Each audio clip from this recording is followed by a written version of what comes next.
Qarindoshlar, Sharq Turkiston Surgunda hukumati televiziyasining xabarlar programmasini ko'rishingizni qizg'in qarshi olamiz. Sharq Turkiston Surgunda hukumati va Sharq Turkiston Milliy harakati 5-aprel kuni 1990 yili 4-oyning 5-kuni Sharq Turkistonning Aqtu nahiyasi Barin yezisida Xitoy tajovuzchilarining irqiy qirg'inchiligi va ishg'oliyatiga qarshi Shahid Zaydin Yusuf boshchiligida qo'zg'alib, Xitoy tajovuzchilari tarafidan qonliq bostirilgan Barin inqilobini xotirlash, qahramonlarni yod etish va ro'ydan ulgu ilib, ularning Sharq Turkistonning mustaqilligini asliga keltirish nishonini amaliylashtirish uchun xalqaro jamiyatni harakatga keltirish orqali Sharq Turkiston xalqining abadil abad to'rligining asosini yaratish maqsadida Washingtondagi Oqsaroyning oldida va Kanada Edmontonda namoyish o'tkazdi.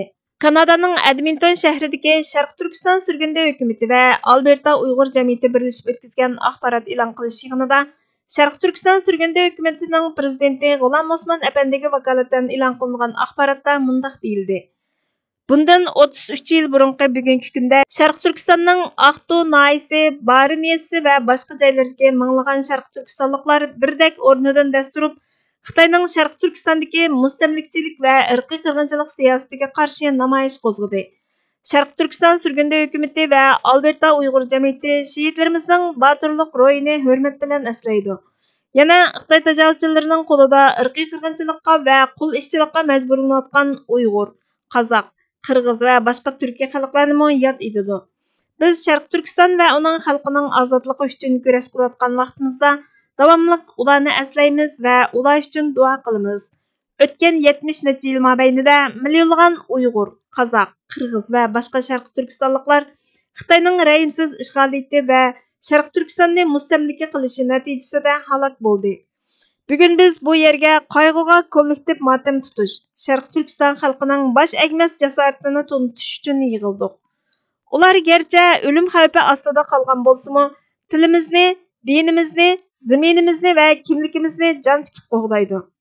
1990 yili 4-oyning 5-kuni Sharq Turkistonning Barin yezisidagi kishilar o'rnidan turib, Xitoyning Uyg'ur va boshqa turkiy xalqlarning nupusini azaytish maqsadida irqiy qirg'inchilik va mustamlikchilik siyosatini yurgizib, Uyg'ur va boshqa turk homildor ayollarining homilasini tushirib yetishdek irqiy qirg'inchilik qilmishiga qarshi marhum shehidimiz Zaydin Yusuf boshchiligida norozilik namoyishi olib bordi.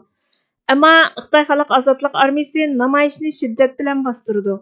Xitoyning bu ra'imsiz inkosi 1949 yili Sharq Turkistonni besib kirgandan buyon o'zini ozod qilg'uchi deb tasvirlagan bilan amaliyotda mustamlikchi, irqiy qirg'inchilik yurgizilgan zolim tajovuzchi ekanligini isbotlagan. Buningga javoban Sharq Turkiston xalqi qo'liga qurol olib, o'zini mudofaa qilish, vatanini Xitoy tajovuzchilaridan ozod qilib, Sharq Turkistonning mustaqilligini asliga keltirishga bel bog'lagan. 1990 yildagi Sharq Turkiston milliy qo'zg'oloni dunyoga Sharq Turkiston xalqining mustaqillik izlanishidan voz kechmaganligini namoyon qildi. Buningdan boshqa u Sharq Turkiston xalqining vatanini ozod qilish va o'zlarining mustaqillik va mavjudligiga kafolatlik qilish uchun oxirigacha qurbonlik berishni xohlaydiganligini ko'rsatdi. Baxtga qarshi Xitoy tarafidan bostirilgan 1990 yildagi Sharq Turkiston milliy qo'zg'oloni Xitoyning Sharq Turkistonda davom qilayotgan irqiy qirg'inchiligining muqaddimasi bo'lib, necha minglagan qurolsiz Uyg'ur va boshqa turk xalqi bir qancha kun ichida ra'imsizlarcha qatl qilindi. 7600 nafardan ortiq Uyg'ur qo'lga olindi. Ko'pinchisi qiyin qistoqqa ilinib, uzun muddatli qamoq jazosiga va o'lim jazosiga hukm qilindi. Qandaqla bo'lmasin, 1949 yildagi Sharq Turkiston milliy qo'zg'olonining jasoratli shehidlari bergan qurbonliklar o'zlarining milliy ozodligi va mustaqilligi uchun izchil kurash qilayotgan Sharq Turkiston xalqiga ilhom beradi. Bir davlatning o'z taqdirini o'zi belgilash huquqi va mavjud bo'lib turishiga kafolatlik qilish huquqi xalqaro qonunda belgilangan bo'lib, dunyodagi barliq demokratik va erkin davlatlar tomonidan hurmatlanadi. Sharq Turkiston tarixdan beri azaldan Xitoyning bir qismi bo'lib boqmaganligi uchun Xitoy jahongirligining irqchi hukumati va uning tarafdorlari Sharq Turkistonning mustaqillik ko'rishini mangulik oxirlashtirish va uni Xitoyning mustamlikasiga aylantirib olish uchun umumyuzlik irqiy qirg'inchilikni boshlatdi.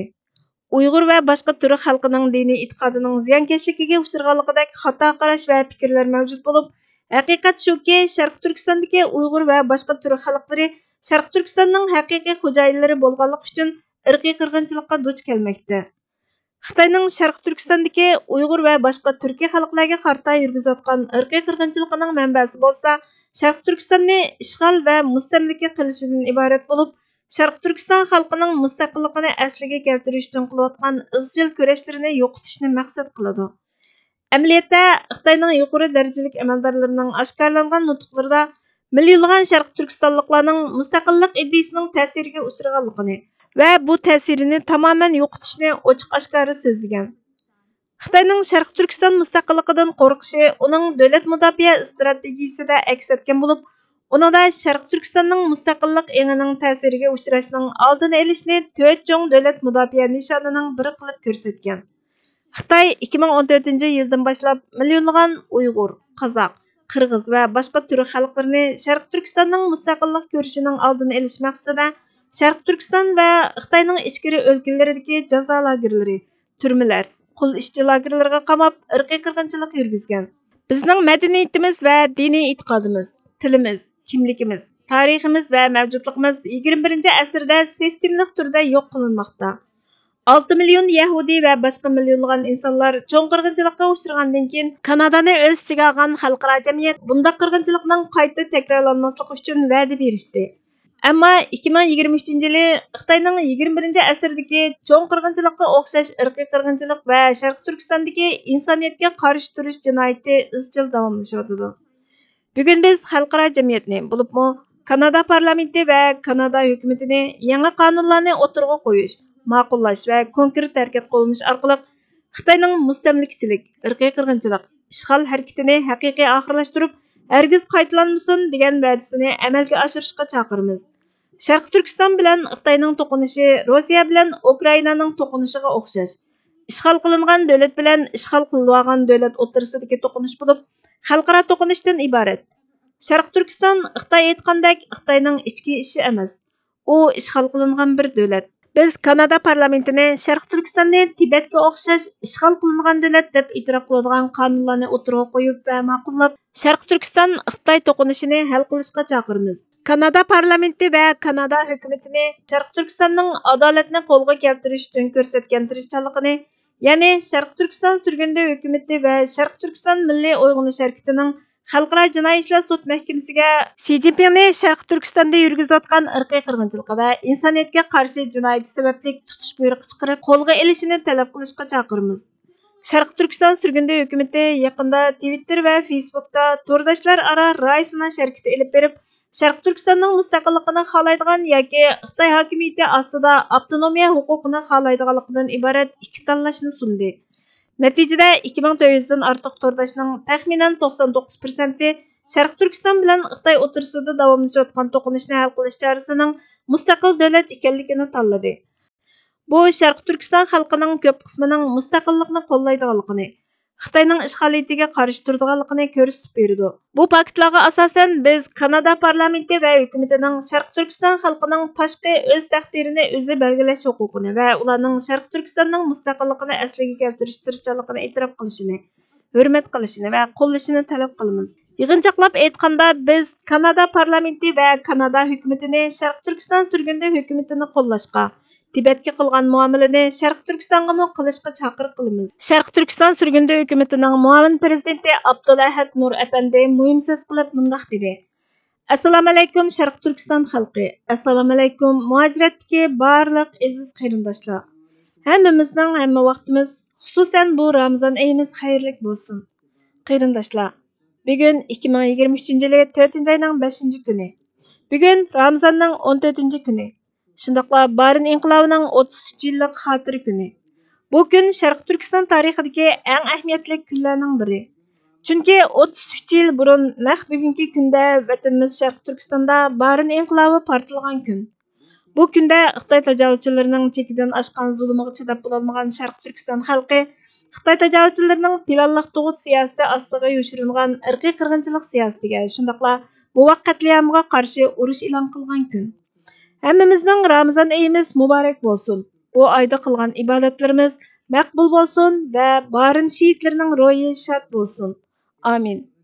Qarindoshlar, Ramazon oyining bu kunlari odatdan tashqari ulug' kunlar bo'lib, bu kunlarda samimiy qilingan har qanday duo ijobat bo'ladi. va har qanday tilak qabul bo'ladi.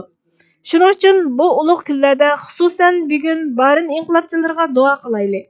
Vatandagi mazlum qarindoshlarimizga duo qilaylik. Vatanimiz Sharq Turkistonning mustaqilligini tezroq asliga keltirishimizga duo qilaylik. Biz Payg'ambar alayhissalomni rahbarimizda aytganmiz, bu Ramazonni cho'qim duo qilish, ibodat qilish, gunohlarimizga pushaymon qilish, tövbe qilish, istig'for etish va Allohga yalvurish bilan o'tkazishimiz lozim. Chunki biz Alloh taolo tarafidan oxiratni qozonsin va jahannamdan qutulsin deb berilgan hayotimizni dushmanga qarshi kurash qilmaslik, shundoqla qahramonlarimizga ega chiqmaslik bilan barbod qildik. Eng yomoni bu dunyo hayotimizning qo'rg'ini bo'lgan ona vatanimiz Sharq Turkiston o'zimizning bo'shanligidan dushmanimiz Xitoy tajovuzchilari tarafidan tortib olindi va millat sifatida tarixda hech kimning boshiga kelmagan zulm va irqiy qirg'inchilik ostida yashayapmiz. Xitoy bizning moddiy va ma'naviy hamma narsalarimizga tajovuz qildi. Dunyo va oxiratligimizga buzg'unchilik qildi. Qo'limizda bor bo'lgan hamma narsalarimizni buladi. Ana vatanimizga bes kelib islom dinimizga tajovuz qildi. Aqidamizni buzdi. Ma'naviy muqaddaslarimizni dafsanda qildi. Milliy ar-nomusimizni dafsanda qildi. Millatimizga, vatanimizga va dinimizga doir har narsalarimizga hujum qildi. Ya'ni ana vatanimizni qo'ldan berib qo'yish, shundaqla barin ro'ydan o'rganmaslik va dushmanga qarshi kurash qilmaslik bizni bu dunyoda har qilganidek oxiratligimizni qozonadigan butun shart-sharoitlarni qo'limizdan oldi. Mana shunday bir amaliyot ostida butun dunyo tarafidan tashlanib yetim bo'lib qolganligimizni his qilib, ojizligimizni qabul qilib, xorliqda yashayotganligimizni iqror qilib, xatoliklarimizni e'tirof qilib va gunohlarimizga tavba qilib, barin shehidlarni aslab va o'rnak olib, mushu ulug' kunlardami bo'lsa duo qilishga va yaratgan egimizning bizga yordam berishiga yalvurishga yarmasak, beshimizga kelgan bu echinishlik va ibratlik oqibatdan qutulib ketish mumkin emas. Chunki Alloh bu vaqtda Qur'oni Karimda Sura Furqonning eng oxirgi oyatida mundaq deb bizga xitob qiladi. Ularga deganki, agar duoyinglar bo'lmasa, mening Rabbim sizlarga qanday echinishlik oqibatda qilishinglardan qat'iy nazar pisand qilmaydi. Sizlar zodi to'g'rini inkor qilib bo'ldinglar. Bu inkorning natijasi albatta sizlarni tutadi. Qarindoshlar, mana shunday bir ahvol ostida dushmanimiz Xitoy tajovuzchilari bilan kurash qilish, hatto tig'mi-tig' elishish insoniy nuqtadan majburiy bir vazifadir. Diniy nuqtadan farzdir. Vijdoniy nuqtadan burch, axloqiy nuqtadan bir shon-sharafdir. Dushmanimiz Xitoyga qarshi kurash qilmasak va qo'limizdan kelganini qilmasak, iymoniy vazifamizni ado qilmaganligimiz uchun munofiq bo'lamiz. Vijdoniy burchimizni ado qilmaganligimiz uchun xoin bo'lamiz. İnsoniy va axloqiy vazifamizni ado qilmaganligimiz uchun sharafsiz bo'lamiz. Holbuki Alloh bizni bu dunyoga musulmoncha sharafli yashab, ibodat orqali Allohni rozi qilib, shundaqla bu dunyoni gullantirib, dunyo va oxiratda baxtli bo'lishimiz uchun yaratgan. Qarindoshlar, barin inqilobidan o'rnak olaylik. Barin ruhidan o'rganaylik. Bizga uningdan boshqa chiqish yo'li yo'q. Vatan qutuldirish, ishg'olchilarga qarshi urush qilish dunyoning hech bir qonunida xatolik emas. Biz barin ro'yiga varislik qila olganda bizga Allohning marhamati keladi. Barakat darvozasi ochiladi. Do'stligimiz va ittifoqligimiz biqstirib chiqadi. Allohning marhamatiga erisha olsaklar, Alloh bizga har qanday vosita bilan yordam berishga qodir. U chaqda hozir taqilib qolgan darvozalarning hammasi ochiladi. Bahor mezgilida hamma narsa tirilgandek Xitoy tajovuzchilari tarafidan o'ldirilgan barliq moddiy va ma'naviy fursatlar tiriladi. Ruhiy va ma'naviy boyliqlarimiz asliga keladi. Shuning uchun biz o'z inqilobchilarimizga ega chiqaylik. Vatanning mustaqilligini asliga keltirish yo'lida birlashaylik. Barin ruhidan o'rganaylik. Yaratgan mehribon Alloh hammamizga iymon, hidoyat, g'ayrat, jasorat, mehr muhabbat, ilm ma'rifat, maqbul ibodat va aql farosat ato qilsin. Bizni hayot chig'imizda islomiyatdan va o'ladigan chig'imizda tavba va iymondan ayirmasin. Amin. Shvetsiya Uyg'ur komitetining o'rinlashtirishi bilan Shvetsiya parlament binosi oldida Barin inqilobining 33 yilligini xotirlash munosabati bilan axborot e'lon qilish yig'ini chaqirilib, xalqaro jamiyatdan Xitoyning Sharq Turkistondagi irqiy qirg'inchilikni to'xtatishda Sharq Turkistonning mustaqilligini asliga keltirish uchun yordam talab qilindi. Ben Şvetsiyadan Tuğluk Hamet. Bugün Şvetsiya Uyghur Komiteti'ndeki reisi Abdüşkür Sapsak Efendi'nin uğurlaştırışında vatanımız Şarkı Türkistan'da barın inqilabi yüz berganligininki, barın qirg'inchiligininki şehitlerimizni eslash, vatanimizga bo'lgan mustaqilligimizni G'arb ellerga ifodalash uchun Shvetsiya parlamenti oldida bugun 33 yilligini barning qilavninki qirg'inchilikni aslash yuzasidan, shehidlarimizni aslash yuzasidan namoyish etdik. Mana bu yerda Shvetsiya Uyg'ur komiteti va O'rta Osiyodan kelgan analarimiz, akalarimiz, Abdushukur Sapsaq apandim parlament oldida namoyish qilyapti. Mana bu yerda bizningki Sharq Turkistonningki mustaqilligi va irqiy qirg'inchilikningki shuarlari anglanyapti. Men sal kechikib ketdim. Shunda bo'lsa, bu soat 1da boshlangan. Mana hozirgacha ketyapti. Allohga shukr. Bugun 8 aprel Sharq Turkiston Milliy Armiya kuni. 1945 yili 4 ayning 8 kuni Sharq Turkiston Cumhuriyetining Milliy Armiyasi qurildi. Biz Sharq Turkiston uchun kurash qilgan qahramon ajdodlarimizni xotirlaymiz, hurmatlaymiz va Sharq Turkiston Cumhuriyeti shundaqla Milliy Armiyasini qayta qurish uchun kurash qilamiz.